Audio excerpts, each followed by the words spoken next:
அனைவருக்கும் வணக்கம் மக்களே. நாம் இன்னைக்கு நவுன்ஸை பற்றியும் ப்ரொனவுன்ஸ் பற்றி தான் பார்க்க போகிறோம். நவுன் அப்படின்னா பெயர்கள் அர்த்தம் மக்களே. A noun is a name of a person, things, animals, places இதெல்லாம் சொல்லுவோம். அதாவது ஒரு நபருடைய பெயரையோ, ஒரு இடத்தோட பெயரையோ, ஒரு பொருளோட பெயரையோ, இல்லை ஒரு விலங்கு, பறவைகள் இதனுடைய பெயரையோ நம்ம சொல்லணும்னா அதை நவுன்ஸ்னு சொல்லுவோம்.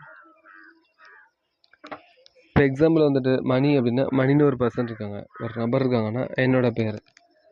ஒரு பொருள், இப்போ கம்ப்யூட்டர், மொபைல் இருக்குன்னா அதோட பொருள் பேர், நேம் ஆஃப் திங்ஸ். அடுத்த இடம், இப்போ தாஜ்மஹால் அந்த மாதிரி இது இல்லை, சென்னை, தமிழ்நாடு அந்த மாதிரி ஒரு இடத்தோட பேர் சொல்லலாம், அது பிளேஸ். அந்த அனிமல்ஸ், பேர்ட்ஸ் இதோட பேர்லாம் சொல்லலாம். இது நவுன்ஸ் மக்களே. ஆனால் நம்ம வாக்கியத்தில் பயன்படுத்தும் போது ப்ரொனவுன்ஸாக பயன்படுத்துவோம். அதாவது பிரதி பெயர்கள் அல்லது மறுபெயர் சொற்களாக பயன்படுத்துவோம் மக்களே. நிறைய வகையான ப்ரொனவுன்ஸ், அதாவது மறுபெயர் சொற்கள் இருக்கு. நிறைய வகையான ப்ரொனவுன்ஸ், மறுபெயர் சொற்கள் இருக்கு மக்களே. ஆனால் நம்மள ஒரு 4 வகையான ப்ரொனவுன்ஸை மட்டும் நம்ம அடிக்கடி பயன்படுத்துவோம். அது என்னென்னு பார்த்தீங்கன்னா, சப்ஜெக்டிவ் ப்ரொனவுன்ஸ் அகநிலை மறுபெயர் சொற்கள், பொசசிவ் ப்ரொனவுன்ஸ் உடைமை மறுபெயர் சொற்கள், ஆப்ஜெக்டிவ் ப்ரொனவுன்ஸ் புறநிலை மறுபெயர் சொற்கள், ரிஃப்ளெக்சிவ் ப்ரொனவுன்ஸ் பிரதிபலிப்பு மறுபெயர் சொற்கள்.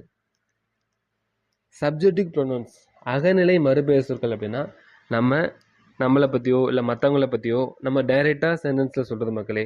இப்போ எக்ஸாம்பிள் பார்த்தீங்கன்னா, நான் என்னை பற்றியோ இல்லை அவனை பற்றியோ அவர்களை பற்றியோ ஏதாவது ஒரு பொருளை பற்றியோ நம்ம நேராக பயன்படுத்துகிறது தான் அகநிலை மறுபெயர் சொற்கள்னு சொல்லுவோம் மக்களே. இப்போ எக்ஸாம்பிள் என்னென்னு பார்த்தீங்கன்னா, ஐ நான், ஹீ அவன், ஷீ அவள், யூ நீ நீங்கள். நம்மளோட வயசில் பெரியவங்க இல்லை குறிப்பிட்ட பொசிஷனில் இருக்கவங்கள நீங்கள்னு பயன்படுத்துவோம். தே அவர்கள், திஸ் இது, இட் அது. இந்த மாதிரி நம்ம சப்ஜெக்டிவ் ப்ரொனவுன்ஸை சென்டென்ஸில் நேராக பயன்படுத்துறது அகநிலை மறுபெயர் சொற்கள் மக்களே.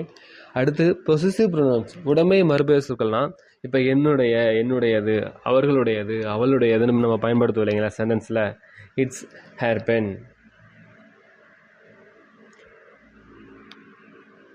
இந்த மாதிரி இட்ஸ் தேர் அப்படின்னு சொல்லுவாங்களா, அந்த மாதிரி தான். நம்ம இப்போ எக்ஸாம்பிள் பார்த்தீங்கன்னா, மை என்னென்ன வார்த்தைகள் இருக்குது அப்படின்னு சொல்லி நம்ம பார்க்க போகிறோம். இப்போ மை என்னுடைய, மைன் என்னுடையது, ஹிஸ் அவனுடையது. ரெண்டுக்குமே இந்த ஒரே வேர்டு தான் மக்களை யூஸ் பண்ணுவோம். ஹேர் அவளுடைய, ஹேர்ஸ் அவளுடையது, யுவர் உன்னுடைய உங்களுடைய, யுவர்ஸ் உன்னுடையது உங்களுடையது, தேர் அவர்களுடைய, தேர்ஸ் அவர்களுடையது. இந்த மாதிரி நம்ம அடிக்கடி இதை யூஸ் பண்ணுவோம். உடைமை மறுபெயர் சொற்கள், அதாவது பொசசிவ் ப்ரொனவுன்ஸை நம்ம எல்லாம் சென்டென்ஸில் பயன்படுத்தும் போது இப்படி பயன்படுத்துவோம் மக்களே.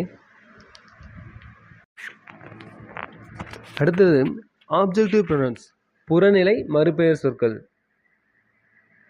அது நம்ம ஏற்கனவே சப்ஜெக்டிவ் ப்ரொனவுன்ஸ் பார்த்துருக்கோம். அது சென்டென்ஸ் ஸ்டார்டிங்கில் வர்றது, நம்மளை பற்றியோ மற்றவங்களை பற்றி நேராக சொல்கிறது. ஆனால் கொஞ்சம் இன்டைரக்டாக சொல்லுவோம் இல்லைங்களா. இன்டைரக்டாக நம்ம எனக்கு, அவனுக்கு, அவர்களுக்கு அந்த மாதிரியே யூஸ் பண்ணோம் இல்லைங்களா. அதுக்கு பேர் தான் ஆப்ஜெக்டிவ் ப்ரொனவுன்ஸ் புறநிலை மறுபெயர் சொற்கள் மக்களே. இப்போ எக்ஸாம்பிள் என்னென்ன ஆப்ஜெக்டிவ் ப்ரொனவுன்ஸ் இருக்குன்னா, மீ எனக்கு, ஹிம் அவனுக்கு, ஹேர் அவளுக்கு, யூ உனக்கு உங்களுக்கு, தெம் அவர்களுக்கு, அஸ் எங்களுக்கு அப்படி சொல்லிட்டு வரும் மக்களே. இப்போ அஸ்னா இப்போ நம்ம எனக்கு அப்படின்றது சிங்கிள், ஆனால் எங்களுக்கு அப்படின்றது நிறைய பேர் ஒன்றா இருக்கும்போது அஸ். இப்போ நம்ம ஃபேமிலியை பற்றி சொல்லணும்னா சென்ட் டு அஸ், எங்களுக்காக அனுப்பினார்கள். அந்த மாதிரி நம்ம பயன்படுத்துறது தான் மக்களே ஆப்ஜெக்டிவ் ப்ரொனவுன்ஸ். அடுத்தது ரிஃப்ளெக்சிவ் ப்ரொனவுன்ஸ் பிரதிபலிப்பு மறுபெயர் சொற்கள். அது இப்போ எனக்கு நானே செஞ்சுக்கிறது, இல்லை அவளே செஞ்சுக்கிறது, அந்த மாதிரிலாம் பயன்படுத்துவோம் இல்லைங்களா. அதுக்கு பேர் தான் மக்களே ரிஃப்ளெக்சிவ் ப்ரொனவுன்ஸ்.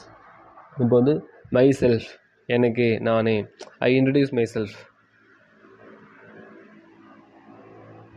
நானே அறிமுகப்படுத்தி கொண்டேன், அந்த மாதிரி சொல்லிட்டு வருது மக்களே. அந்த மாதிரி ஹிம் செல்ஃப் அவனே, ஹேர் செல்ஃப் அவளே, யுவர் செல்ஃப் நீயே நீங்களே, themselves அவர்களே, இல்லைன்னா அவையே.